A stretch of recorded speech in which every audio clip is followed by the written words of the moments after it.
It should have been a special day out. After taking her mother to see a musical, ASMA FAHMI was returning to her car when, from a balcony above, men started shouting racist abuse and throwing hard-boiled eggs. One of them narrowly missed me, and so I ducked, and the next one sort of narrowly missed my head. And then another one hit the car next to ours, and then the glass shattered.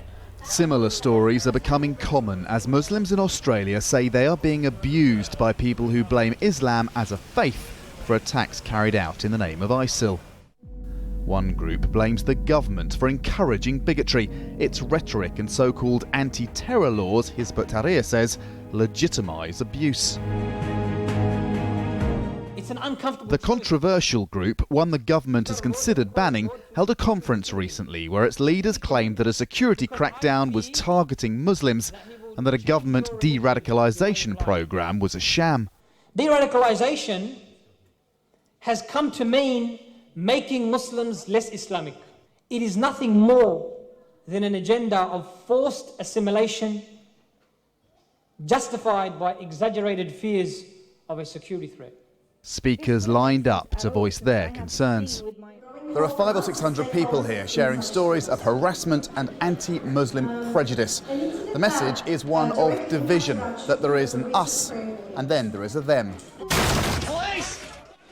In speeches and videos, participants were told that cooperating with government intelligence agencies was outright forbidden. Many Muslims in Australia think the confrontational approach Hizb ut-Tahrir takes is part of the problem, but many are concerned that too many innocent Muslims are being caught up in a dragnet.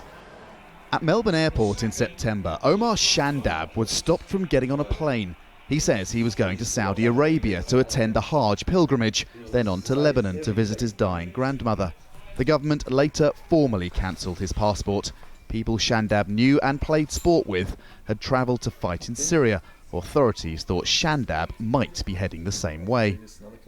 I believe that this is just in the harassment of Muslims, with these new anti-terror laws. It's just a harassment on innocence. In the 12 months to July this year, 67 Australians had their passports cancelled on security grounds. In the wake of attacks like those in Paris, the overwhelming majority of Australians say they want more surveillance and action, not less. But getting the balance right isn't easy. Andrew Thomas, Al Jazeera, Sydney.